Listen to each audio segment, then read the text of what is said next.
we have this big vision for how we're going to achieve a free society. But how are we actually going to get there? Well, that's where our next speaker comes in.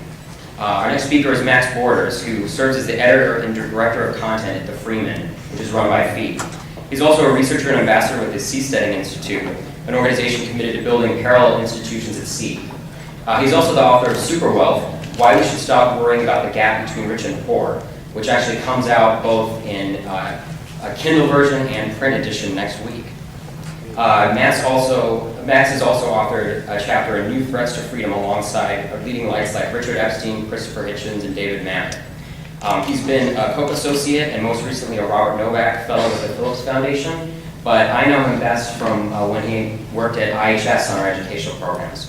So join me in welcoming Max Borders. It's very cool to be introduced by, can you guys hear me? Yeah. To be introduced by an old friend. Scott's great, and to new friends. I see a lot of familiar faces and new ones. I have a really wonky presentation. I saw Antonio Buehler speaking today, and I thought, and a lot of other people doing stuff on activism, and I thought, man, I want to do something wonky. So please allow me to indulge my wonky side and do a little bit of that. I think people, I sound like an old man saying this, it hurts, but people in your age group are really open to ideas, and so what better place to kind of test some cool ideas out. I can't lay claim to any of these, but in any case, I'll get started. And apologies for craning my neck because I didn't realize I wasn't going to be able to cheat and look at my screen, so I'm going to have to look over there and cheat. Anybody know what that first number is? Earth Day. It's a lot. It's more than Brazilian. Yeah, it's actually how much was spent on the most recent election.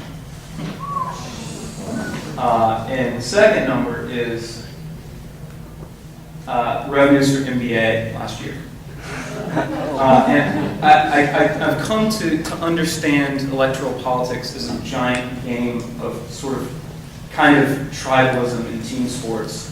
And if you're anything like me, you come to feel that there's just something wrong with this. This team sports that leaves the losers feeling marginalized and disaffected. This idea that electoral politics is tribalism, I think, is something that we as libertarians should be communicating to our friends, and that it's colossally wasteful and unnecessary. So I want to go through a couple of conversation starters before I go into some of these ideas I have for you today. Just to sort of set our thinking in motion, if you will. There are two forces for social change in the world that matter. And that's it. Coercion and persuasion. Okay? And really what's up to us as libertarian types to do is to move the needle towards persuasion and away from coercion as well as much as we possibly can.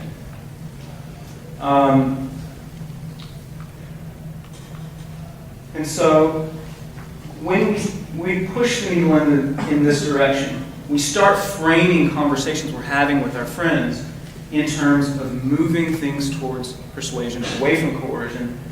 We get to the fundamental way fundamentally people think about the world and about social order. When we start talking in these terms, we really unpack people's deepest sympathies, I believe. So, second conversation starter. This guy, George Lakoff, he's known as he's a cognitive science, and he's done all this interesting stuff on language. He's really a fascinating man, and he's done some interesting stuff on metaphor. But he started writing metaphors on how to help liberal progressives, books on how to help liberal progressives with certain kinds of metaphors. And one of the things he said was going to be helpful to helping liberal progressives was to conceive of taxation as being like membership to a club, and taxation is membership dues. Okay? So one of my favorite scholars and thinkers, Steven Pinker, gave him a hard time, and he should have. Because as Pinker points out, if you don't pay your taxes, guys with guns come and get you, right? Of course, you want to pay your membership dues, but you have the right of exit. You don't have the right of exit with the membership club.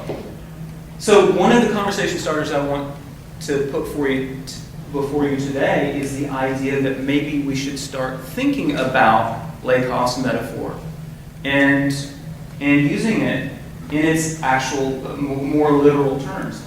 How would that work? So what if things were different? What if we accept the best of Lakoff's metaphor and upgrade citizenship to what one might call civil association? Conversation starter 3. What if we started thinking of exiting, that is getting out of a certain kind of system, as just as much a right as we think of free speech as a right? Okay? And what if we could convince our progressive and conservative friends that we can have all of our political cake, just about all of our political cake, and eat it too? Why would we want to do this? Well, as anybody in this room knows, democracy is largely overrated. Irrational tribalism, I think we've seen that. We give it our best. And, I voted for Gary Johnson, and that was.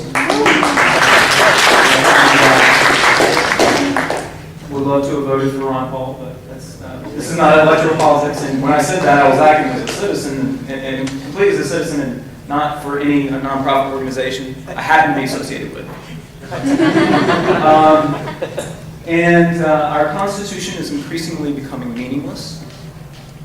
Our republic is being redefined by rent seekers. If you don't know what rent seekers are, you can look at the military-industrial complex or Solyndra, or any number of other people who are sort of hangers-on of state largesse or regulations or other means getting profit without actually creating value.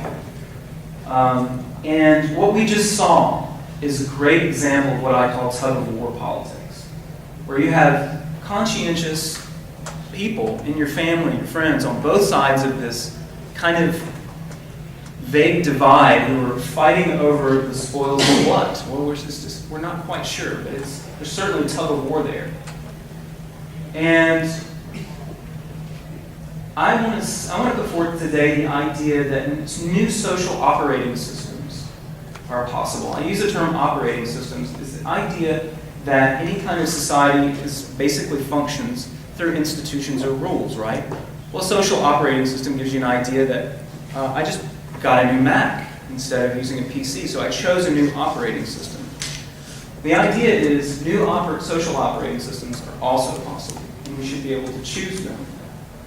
So we can move in the direction of eating more of our politics and having it too, despite our differences. But how? New rules. I haven't read their meta rules, and I'll explain why meta rules in a second. So what's so great about rules? Rules allow systems to flow better if they're better designed rules. You know that your computer, if it has a good operating system, flows better. Information flows to you or in different parts of the machine better.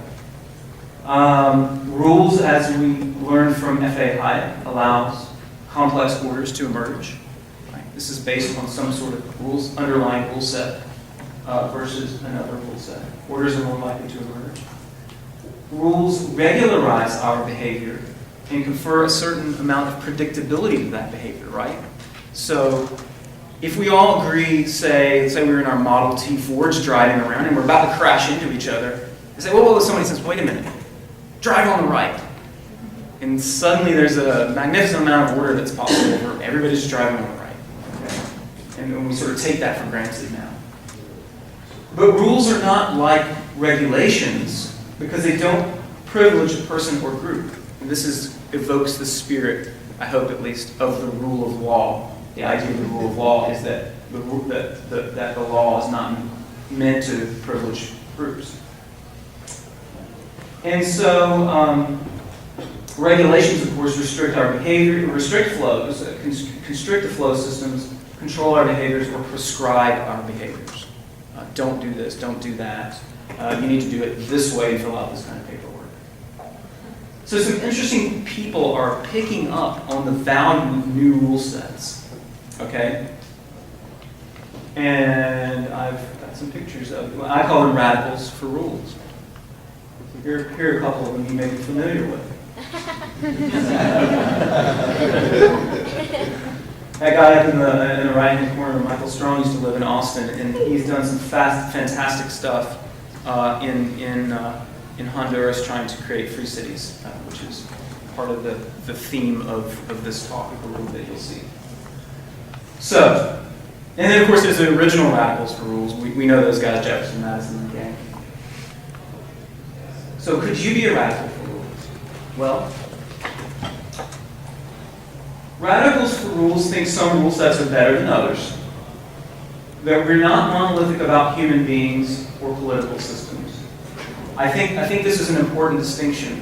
Radicals for rules may be open to the idea that there's not a perfect political system, not even libertarianism. So I'm gonna put that out there and just leave it there for just a second. You'll see what I mean in a minute. Are okay with people and communities being different. Okay? Even because of genetic considerations. People are different, communities are different, our values differ one to the next. Our religious proclivities and orientation, sexual orientation, what have you. People are different. And radicals for rules, like me, think that there is value in experimentation. We're comfortable with the idea of localized failure because people are imperfect. Nobody's perfect, right? We think there is value in competition among systems of rules. Okay? And so when I say meta rules, I'm trying to get to the idea that if there's competition among rule sets, how do we create rules that allow rule sets to compete? So meta rules. And we're committed to peaceful voluntary association, of course. It's part of our core value system. We're committed to the rule of law versus the rule of rulers. We think there are too many problems with mere democracy. I say mere democracy because we've seen an example of that just in the last month. And even representative democracy is just not quite getting us there. And we understand that institutions matter, as Nobel laureate Doug North put it, Ronald Coase puts it, and F.A. Hayek puts it, and on back. Some of your favorite heroes of the liberty movement. And then, of course, there are the statists. All your friends on Facebook, right? So here's the definition of statist. And it's actually not that evil sounding. This definition of statist is one who believes that coercive state power can and should be an instrument of good, making the world better than it would be otherwise, i.e. in the absence of the state. Okay? And someone who believes that governments should have enforced monopolies over certain goods and services and spheres of activity within some territory. Now, I want to emphasize territory there, because that's really what's going to make for an interesting set of thought experiments for you to throw at your Facebook friends when you get ready to start engaging them again. Defined this way, statism can fall along a continuum. It starts on the Leviathan end of our, we initially, when we set out, we talked about coercion and persuasion, right? And Leviathan is the highly coercive side of the spectrum. And then we move along that spectrum towards what one might call some form of anarchy, presumably anarcho-capitalism, although that's not clear. And the idea is we want to see, if we're in this room anyway, we want to see how far we can push away from Leviathan and towards a state of affairs where people associate freely, peacefully, and voluntarily. So here's a couple of questions for your statist friends. Okay? And this is not to pick on anyone. This is genuinely, this is how you unpack people's deepest sensibilities, their fundamental values. I think there's a way, this is one way for you. whatever your theory of the ideal state, suppose it's the U.S. in some progressive utopia with the perfect level of redistribution and so on, and whatever the perfect progressive utopia might be as defined by Paul Krugman. Should I be allowed to leave this progressive utopia in order to live under the system of another country? Right? That's all we're asking. Should I be allowed to leave the perfect progressive utopia?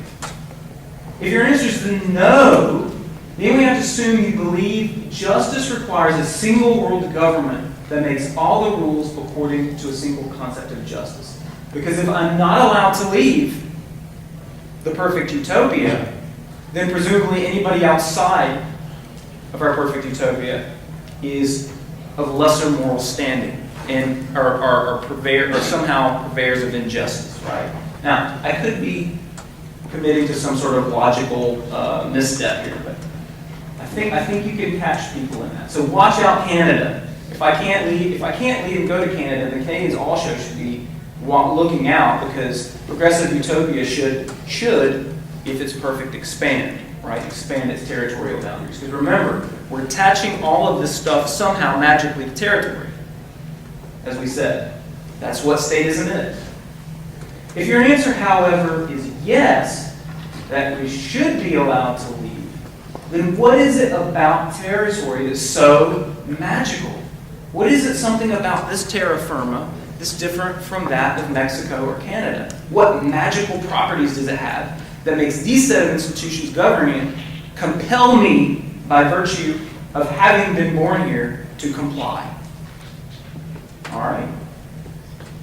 So, what is it about this geography that requires my compliance with this single system, encompassing some bundle of goods and services enforced and provided by the state through taxation, say?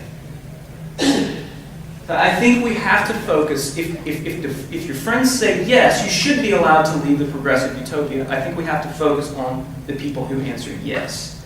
Because the people who answer no are truly your enemy, in a sense. They're the enemies of liberty all the way down. I don't see any other way out of that. I don't want to overstate that. But I mean, no, you should be allowed to leave. It's kind of that's where the conversation ends. So let's focus on those who say yes. What if I like one of these systems better? And this is what I mean about, forget pure libertarianism for a moment, although I consider myself pretty darn pure libertarian. What if I just decided, hey, I like one of these systems better despite this course of taxation or something? Or somebody does. Let's say that somebody likes one of these systems better.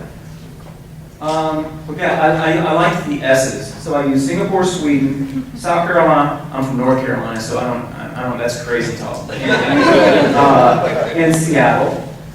The idea here was we have different territorial systems. Okay, not tough. Among these systems, I happen to like Switzerland's the best. I think they get closest to what we're going to be describing in a little while. But let's just take Singapore for a second, and let's talk about healthcare. Singapore's healthcare system is actually really pretty good, despite the fact that it's statist. Okay? Their healthcare takes up 2 to 3% of GDP compared to ours, which is like 17%. Because it's like an all-you-can-eat rent seekers buffet here in America, right? Singapore has full medical savings accounts, or HSAs, similar to our HSAs, but they start them pretty much at birth. Large deductibles, even for major surgery. Health insurance is not coupled with one's job as it is in this country, which is bizarre when you compare it with the rest of the world. The very poor receive assistance. It's affordable, top quality care. You can be fine if you go to the hospital in Singapore. And there's only one problem. It's in Singapore, right? So back to the question. By virtue of what exactly does my living in some geography require my compliance with a single system encompassing some bundle of goods and services provided and enforced by the state? Your statist friends on Facebook will probably say that it's a public good. And that's how it is. It's public good. And You'll say no. You'll say no, it's not a public good. Because probably what they're talking about is an ambiguous term, public good. What they really mean is benefits that like a majority of people receive, may be helping to resolve some collective action problem. Anybody not know what a collective action problem is, like a free rider problem? Okay. So maybe they don't really mean public good, strictly speaking. Because if they did, they would be aware of this nerdy econ thing about rivalrous goods and non-rivalrous goods, excludability, and so on. And what they really mean in healthcare is not that it's a public good, but some vague public benefit. Because we know that healthcare can be both rivalrous and excludable. Right? Okay. Okay, so let's not call them public goods and then stay as friends. Let's agree that they're territorial goods. That there are some things that are actual territorial goods. Healthcare is not a territorial good. Neither are iPhones. But let's just agree for a moment that there are these goods that we can call territorial goods. Well, let's not get into any kind of weird, deep, Rothbardian arguments about, how private sector people can build the roads. I happen to agree with most of those arguments. In fact, probably all of them. But let's just not get into it with them. Let's just say, okay, granted, there are territorial goods. Let's call them territorial goods. Some goods that you benefit from by virtue of living there and help us solve collective action problems. Okay? Like, let's see. Maybe we like the idea of getting on these big double-decker buses. Maybe we like the idea of the county government providing street lights because all the rest of the neighbors on the street didn't want to or something. I don't know. But let's just say that if they build if our neighbors build a street light and we chip in, we're going to benefit from the light, whether we wanted to pay for it or not, and whether it's statist or not. Okay. So let's just assume that there are these territorial goods. We're just being charitable to the statist position, right?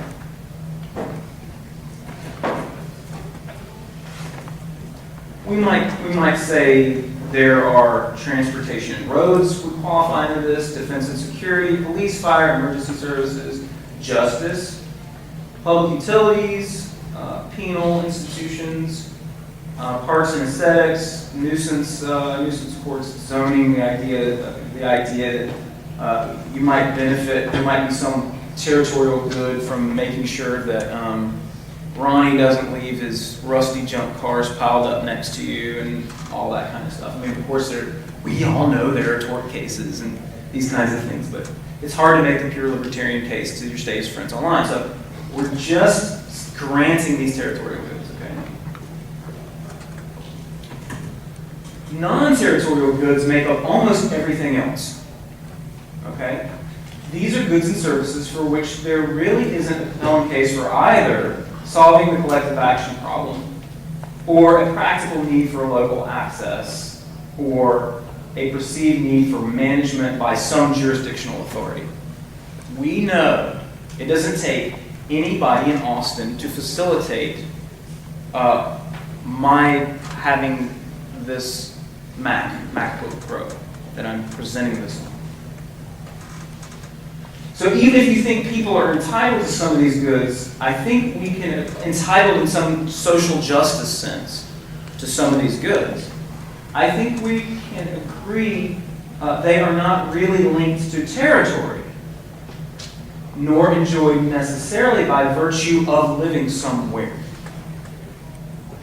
Again, what we're trying to do is get the statists to unpack the magic. What is the magic of terra firma that makes us bound to your ideal system, right? So that brings us back to the important question for the statists. If you're okay with my leaving the U.S. to become a citizen of Sweden, or to leave California to move to Texas, which everybody seems to be doing in California, why shouldn't you be okay with my right of exit from any non-territorial system of goods and services? In other words, if there is no magic, why can't I leave? Or if there is nothing intrinsically territorial about a system that provides goods and services in a certain way, why ought I not simply be allowed to leave that system in the same way I leave California for Texas? Where's the magic? Where's the territorial magic, statist? If you can't show me the magic, then it's what I call territorial chauvinism. It's just this basic kind of atavistic thing about soil. It just doesn't make sense. So, radical proposal, radical for rules, right? This isn't perfect. This isn't utopia. It's just a crazy proposal. Let's divorce the systems, i.e. separate territorial from non-territorial goods. Okay, figure out how to do that, but do it. Let's make most changes by adopting 3 straightforward meta rules. I should change that to meta rules, sorry. And let's put it into all of this tug-of-war national politics. Okay, here's how we might do that. First, political parties have to die.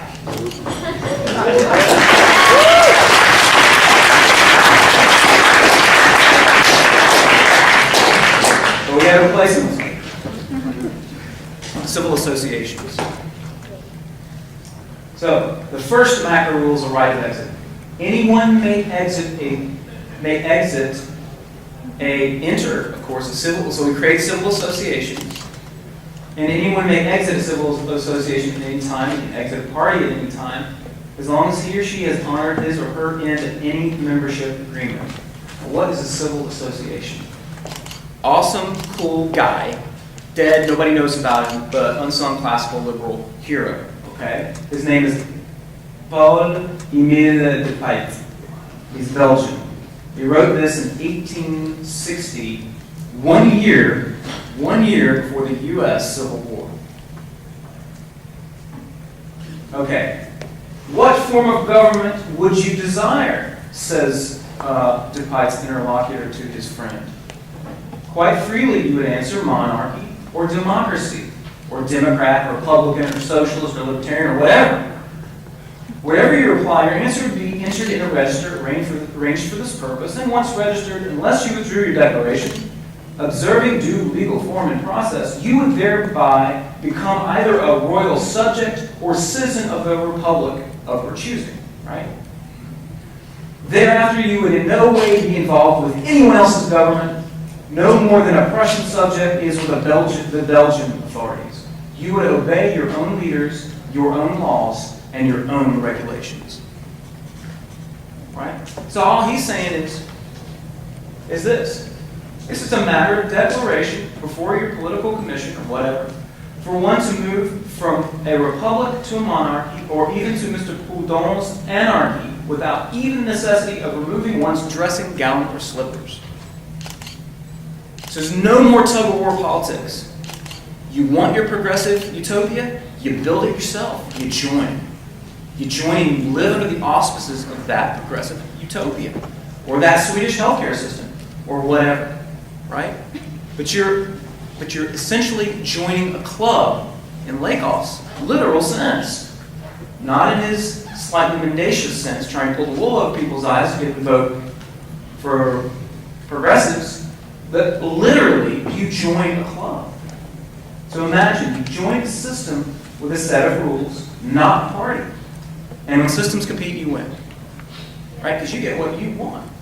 So civil associations are a non-territorial form of association, can include or exclude people, allocate non-territorial goods and services in any way they choose, including collective. You might join the kibbutz, the American Kibbutz Civil Association. Members must abide by terms of membership, including giving dues or taxes, just like taxes. We call them dues because they're a member.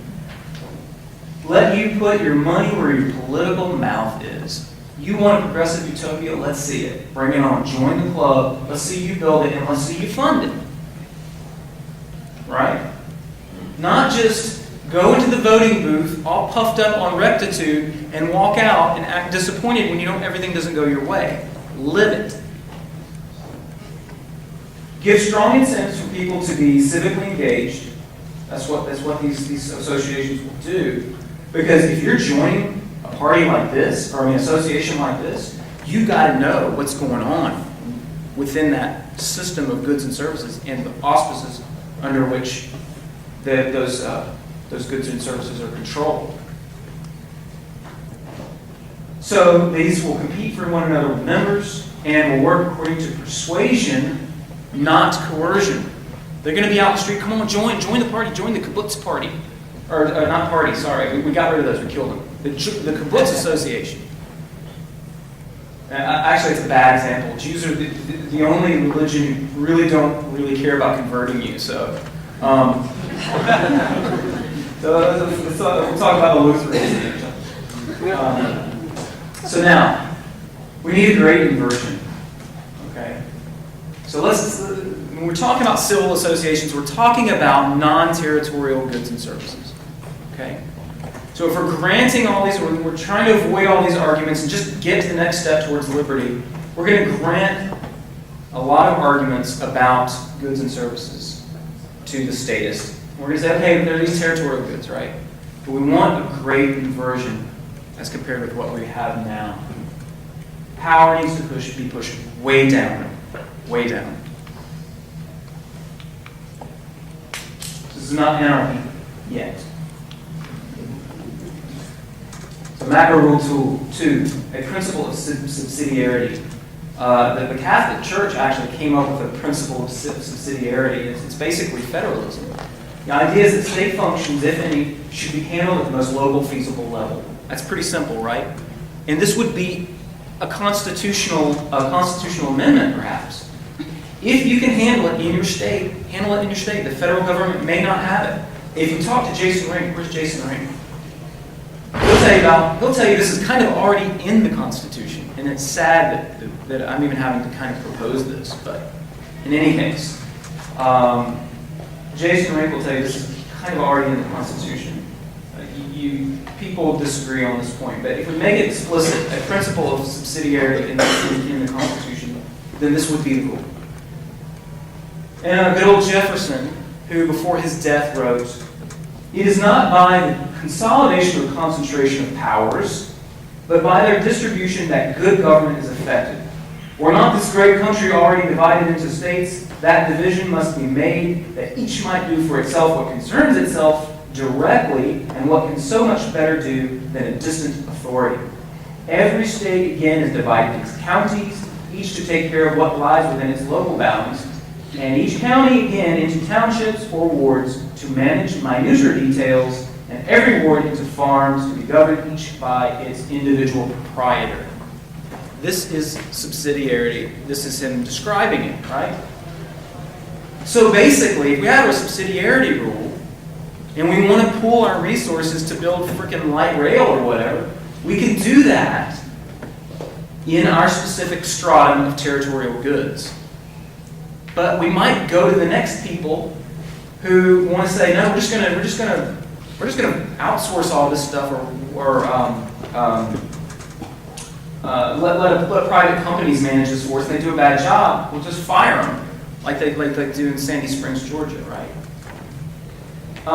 So for territorial goods, we really need not have all these arguments. We have this principle of subsidiarity, and anybody who does it at the most local feasible level then proves to whatever Supreme Court that other forms are unconstitutional and then have to adopt it and force it down.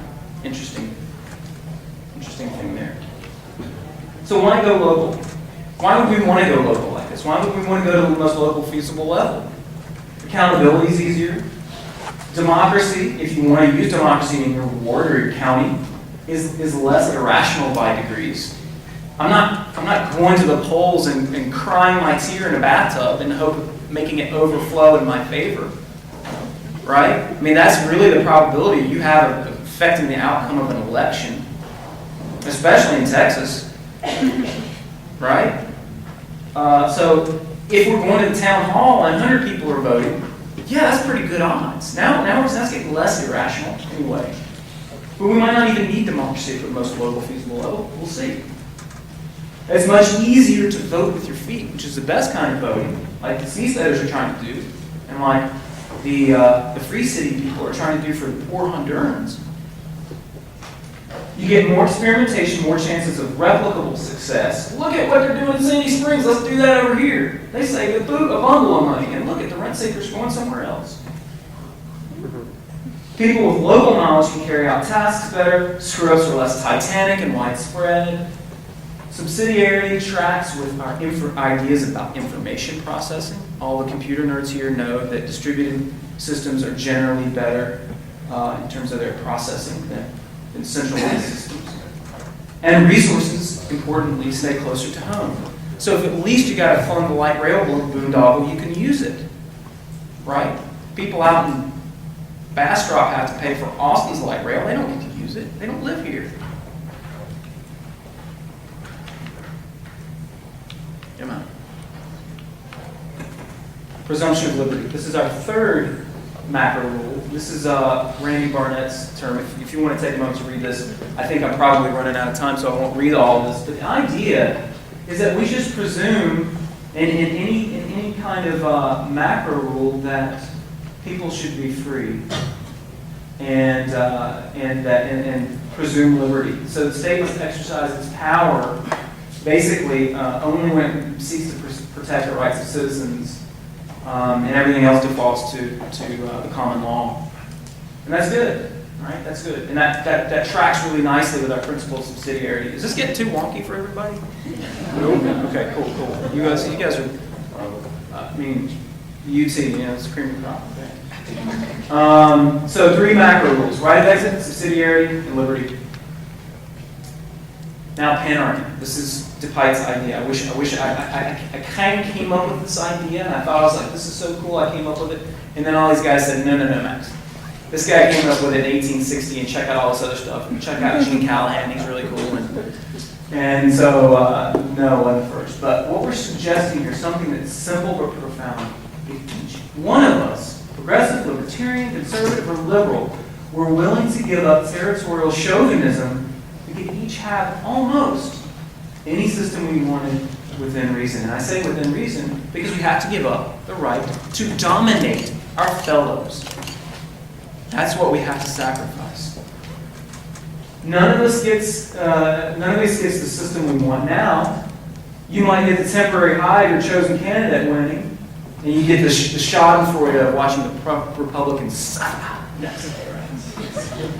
But that high is contingent on factors completely out of your control, and you're completely freaking disillusioned 2 weeks later when Obama goes back into office and gets back to selling out special interests or whatever progressives hate, because he does do that. In the status quo, our ideals, whatever they are, will always be muddied by compromise, corruption, and horse trading. That is the nature of representative democracy with territorial monopolies. It just is. Read your public choice. It's come on, guys. I really feel like if I could cure my Facebook progressive friends just by making them read Buchanan and Tulloch all the way through. Your party affiliations may satisfy something tribal in you, but implementation never satisfy your deepest ideals. That is, the beauty, elegance, and pragmatism of your own chosen system. If it rocks that much, then let's do it this way. So that's what panarchy is all about. Shifting now to what the new inverted territorial order would look like. Your federal will be slimmed down to a little tiny thing instead of the monstrosity it is today. And we may find through a series of decisions that subsidiarity takes even less out of the federal level. The state, I know I'm being idealistic about that proposal, but the state would also be more slimmed down, but the municipal level would be big and flush. And we'd be all over town hall, civically engaged, looking each other in the eyes, arguing like the Greeks and Romans did. And now we're looking at, in the beginning, arguing in the agora. And whereas now where we're headed is bread and circuses and empire. So what's so great about panarchy? It synthesizes our two separate basic worldviews, right? So our progressives like to say they have communitarian philosophy. I kind of say that's horseshit. Libertarians are the most communitarian of all people, and this is why, right? We think of community as being diverse and coming from the bottom up. But then individualists can claim not to be communitarian, collectivism, This synthesizes that. It says we can form our kibbutzim if we want to. What's great about this is organic unity. Robert Nozick, in his philosophical explanations, describes the idea of organic unity, which is a balance of diverse perspectives, but it keeps people unified in the same basic framework. Our macro rules, more or less, unify very diverse interests, ideas, and people. Reduces friction among people. This titanic tug of war that we have every 2 years goes away. And we have a less polarized society. We have from one many, and from the many one. So what would the world look like? Government continues to exist, sorry, if you're an anarcho-capitalist, but radically localized. So polycentric law prevails. Territorial goods might be privatized eventually. Could be, right? I'm just trying to get there step by step. Could be an intermediate stage to peaceful anarchy. Who knows? Might just decide, yeah, we really don't need this anymore. Jason's back here. He is. We're talking about 10th Amendment here. Oh. I'm done brought you up. Sorry. Politics becomes a truly local phenomenon, as I described. Virtually any political system is possible as long as people don't exit and the system remains solvent. So stupid systems die, right? That's evolution. That's Darwinian evolution. There's no getting around that. Big territorial systems collapse when the mistakes are global. So is the catastrophe that follows. Here you have local screw-ups, but those are fixable and people can leave, right? That's the kind of evolutionary balance we want to have. I don't want to sound like we're just Darwinism and it's dog eat dog or anything like that, but systems compete with each other. Persuasion becomes the primary instrument of social change. We move the needle away from coercion, away from dominating each other. And at least power becomes checked. Competition among systems replaces this king of the mountain tug of war. Politics I described as true self-determination and self-government as realized. The vision of the founders.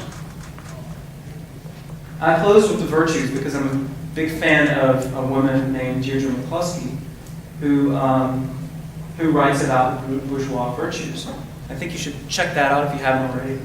But the prime virtues here, I'll just list 3. If we had such a state of affairs, we would have to leave morality primarily in the private sphere, in the sphere of these of civil associations and in the home.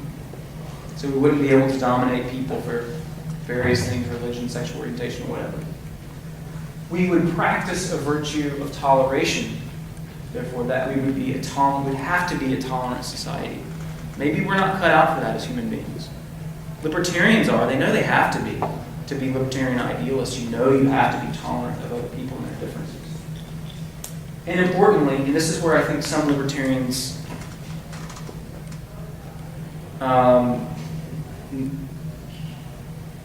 miss something. There is something important about not blind nationalism, but about patriotism. Okay, in the sense that you don't venerate the soil, you venerate good rules. we're patriotic about the Constitution, as imperfect as it is, that's a good thing. Because if you believe you're Doug North, you have your institutional rules that are formal and ones that are informal. And your informal ones complement the formal rules. So you've got to respect the macro rules. And those would be the prime virtues of this rather utopian idea. Oh, the word from our sponsor. Here's Super Wealth. Why don't you stop worrying about the gap between rich and poor by Max Borders. I hope you will look for it next week. And I thank you very much.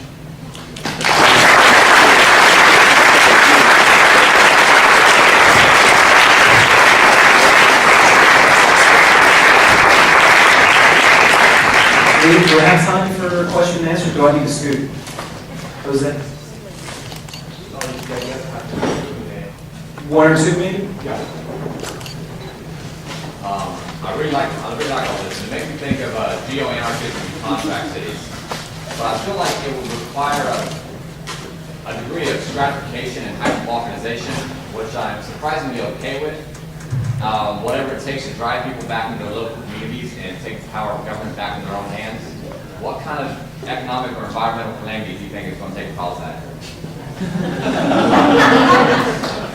I'm not an economist, but I know a lot of smart people who think we're in a lot of trouble coming up because of the devaluation of currency, due to entitlements swelling, due to the student loan bubble about to be, this is all going to hit about the same time, the perfect storm.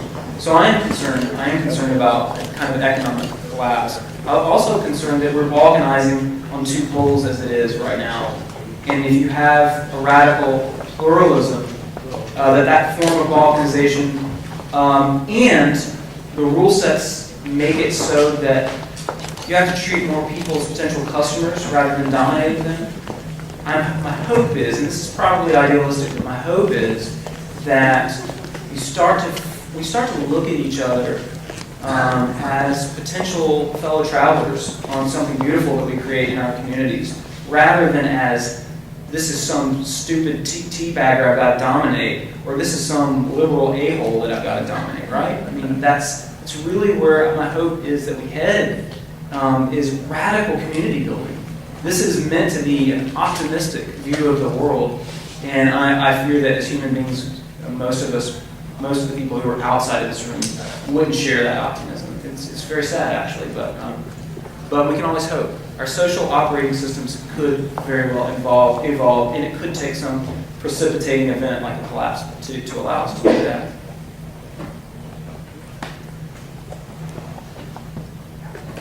James from El Paso, Texas.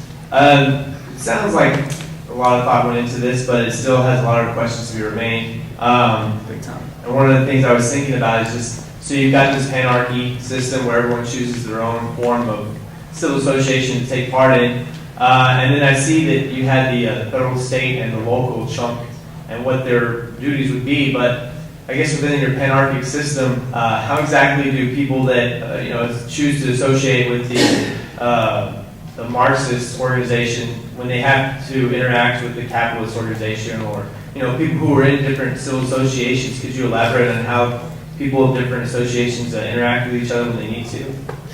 Yeah, I mean, basically, if you were to agree to enter some system and abide by their rules, you might be agreeing to not transact with capitalists.